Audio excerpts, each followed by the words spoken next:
এই সকল কবরগুলো, এই সকল মাজারগুলোকে কেন্দ্র করে যেই অপচক্র, যেই সকল শিরক বেদাতের নোংরামির আখড়া গড়ে উঠেছে, এগুলোকে উপড়ে ফেলে, এগুলোকে উৎখাত করে প্রত্যেকটা মাজারের মধ্যে হাক্কানি মাশায়েখদের খানকাহ কায়েম করা হোক। খালি ভেঙে দিলে হবে না, সাদের আখড়া ভেঙে দিলে কাজ শেষ হবে না। প্রত্যেকটা কবরের সেখানে খানকাহ কায়েম করে হাক্কানি সিলসিলার মাশায়েখদেরকে বসায় রাসূল আকরাম সাল্লাল্লাহু আলাইহি ওয়াসাল্লামের মওলা এক কর্মসূচি তাজকিয়া এবং ইসলাহের কাজ সেখান থেকে শুরু করতে হবে। বায়াত করেন, কাকে কোন মাজারে বসাবেন ঠিক করেন, কাকে কোন মাজারে। শাহজালাল মুজাররদে আমানের মাজারে এমন এক বুজুর্গ দিবেন যিনি শুধু তসবিহ জপে না, শাহজালাল মুজাররদে আমানের মতো গৌর গোবিন্দের বিরুদ্ধে জিহাদেও যেতে পারে। আর বাকিগুলো আপনারা করেন। আমি একটা কথা বলে দিলাম শুধু, ইনশাআল্লাহ উলামায়ে কেরাম আমরা এইভাবে কাজ করব। কথা ঠিক? 3 নম্বর কথা আমার, এই সকল জায়গাগুলোতে আমরা ছাড় দিব, অন্যান্য জায়গাগুলোতে ধীর স্থিরে আমরা পদক্ষেপ নিব। আমরা আল্লাহ রাসূল সাল্লাল্লাহু আলাইহি ওয়াসাল্লামের যে কর্মপন্থা ছিল, ধারাবাহিকভাবে ধীরে ধীরে তাদাররুজান মা'আত-তাআন্নি, ধীরে ধীরে আমরা এক একটা বিষয়কে পদক্ষেপ গ্রহণ করে বাস্তবায়নের দিকে অগ্রসর হয়ে যাব।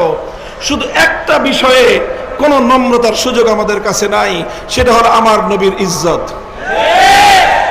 আমরা অন্তর্বর্তীকালীন সরকারের কাছে স্পষ্ট পয়গাম দিয়ে দিতে চাই, অনেক ধরনের সংস্কারের কথা শুনতেছি।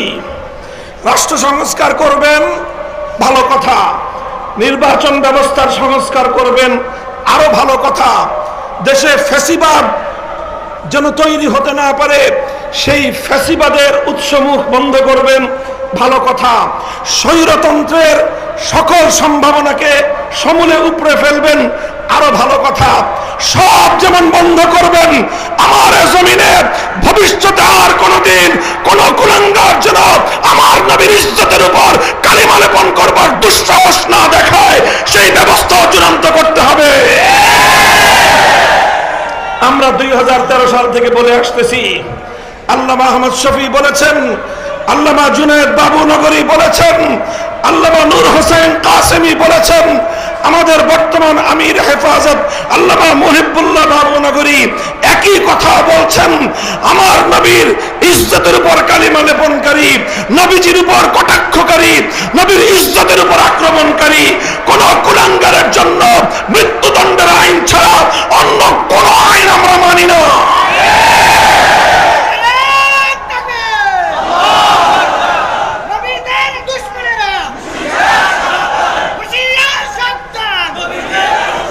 কাজেই এই কথা আমরা বলবো।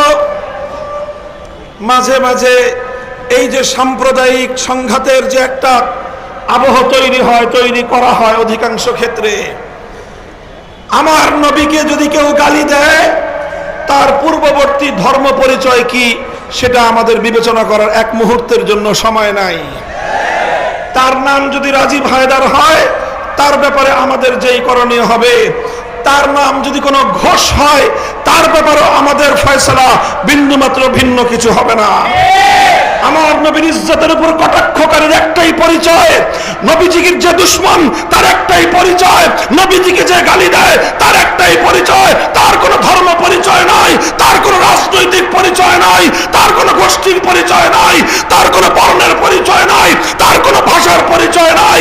আল্লাহর পয়গম্বরের 250 কোটি উম্মতের কাছে তার একটাই পরিচয়, সে গুস্তাখে রাসূল, সে নবীর উপর আক্রমণকারী, সে নবীর দুশমন, সে মানবতার দুশমন। তার একটাই শাস্তি, মৃত্যুদণ্ড কার্যকর করো।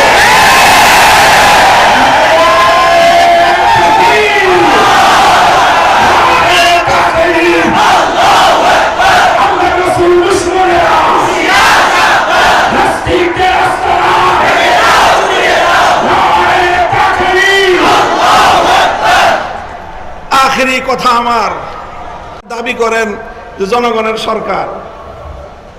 এই দেশের অধিকাংশ ধর্মপ্রাণ মুসলমান সমস্ত বুজুর্গদের কবরকে কেন্দ্র করে সংগঠিত শিরক বিদআতের আখড়াকে তারা পছন্দ করে না।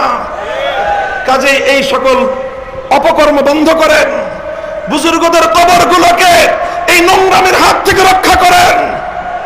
এই সমস্ত বুজুর্গানে দিন শাহজালাল মুজাররাদি আমানি, শাহপরান রহমতুল্লাহ আলাই, খানজাহান আলী রহমতুল্লাহ আলাই, বায়াজিদ বুস্তামি রহমতুল্লাহ আলাই, আমার প্রস্তাব হলো এই সকল কবরগুলো, এই সকল মাজারগুলোকে কেন্দ্র করে যেই অপচক্র, যেই সকল শিরক বিদআতের নোংরামির আখড়া গড়ে উঠেছে, এগুলোকে উপড়ে ফেলে, এগুলোকে উৎখাত করে প্রত্যেকটা মাজারের মধ্যে হাক্কানি মাশায়েখদের খানকাহ কায়েম করা হোক। খালি ভেঙে দিলে হবে না, সাদের আখড়া ভেঙে দিলে কাজ শেষ হবে না।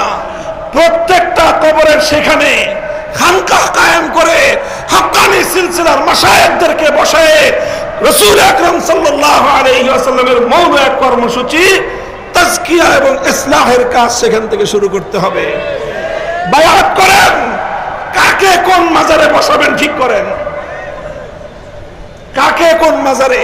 শাহজালাল মুজাররাদে আমানের মাজারে এমন এক বুজুর্গ দিবেন যিনি শুধু তসবিহ জপে না, শাহজালাল মুজাররাদে আমানের মতো গৌর গোবিন্দের বিরুদ্ধে জিহাদেও যেতে পারে।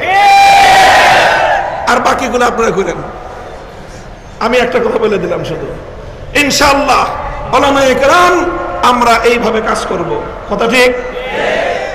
3 নম্বর কথা আমার, এই সকল জায়গাগুলোতে আমরা ছাড় দিব, অন্যান্য জায়গাগুলোতে ধীর স্থিরে আমরা পদক্ষেপ নিব। আমরা আল্লাহ রাসূল সাল্লাল্লাহু আলাইহি ওয়াসাল্লামের যে কর্মপন্থা ছিল, ধারাবাহিকভাবে ধীরে ধীরে তাদাররুজান মা'আত তাআন্নি, ধীরে ধীরে আমরা এক একটা বিষয়কে পদক্ষেপ গ্রহণ করে বাস্তবায়নের দিকে অগ্রসর হয়ে যাব। শুধু একটা বিষয়ে কোনো নম্রতার সুযোগ আমাদের কাছে নাই, সেটা হলো আমার নবীর ইজ্জত। এখানে কোনো সুযোগ নাই। আল্লাহর কসম খেয়ে বলি, আমার পয়গম্বরের ইজ্জতের উপর আঘাতকারী আমার নবীকে যদি কেউ গালি দেয়, এক মুহূর্তের জন্য আমার পয়গম্বরের ইজ্জতের প্রশ্নে কারো সঙ্গে আপোষ করা যাবে না।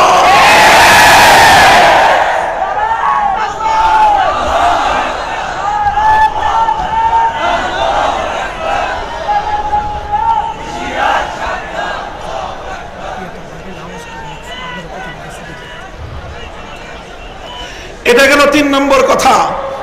কাজেই আমরা অন্তর্বর্তীকালীন সরকারের কাছে স্পষ্ট পয়গাম দিয়ে দিতে চাই, অনেক ধরনের সংস্কারের কথা শুনতেছি। রাষ্ট্র সংস্কার করবেন, ভালো কথা। নির্বাচন ব্যবস্থার সংস্কার করবেন, আরো ভালো কথা। দেশে ফ্যাসিবাদ যেন তৈরি হতে না পারে, সেই ফ্যাসিবাদের উৎসমুখ বন্ধ করবেন, ভালো কথা।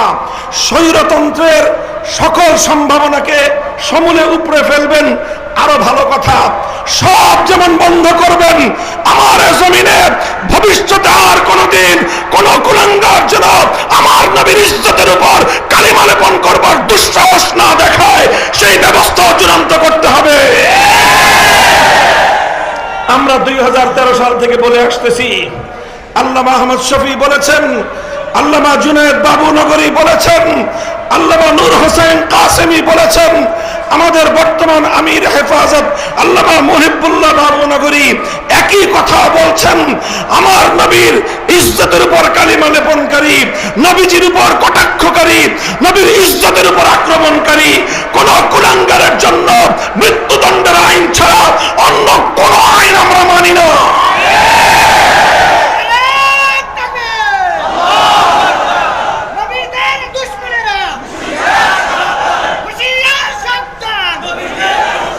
কাজেই এই কথা আমরা বলবো।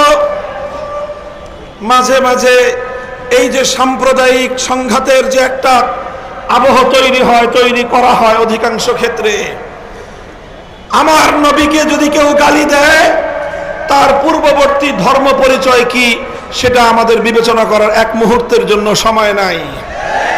তার নাম যদি রাজীব হায়দার হয়, তার ব্যাপারে আমাদের যেই করণীয় হবে, তার নাম যদি কোনো ঘোষ হয়, তার তার ব্যাপারেও আমাদের ফয়সালা বিন্দুমাত্র ভিন্ন কিছু হবে না।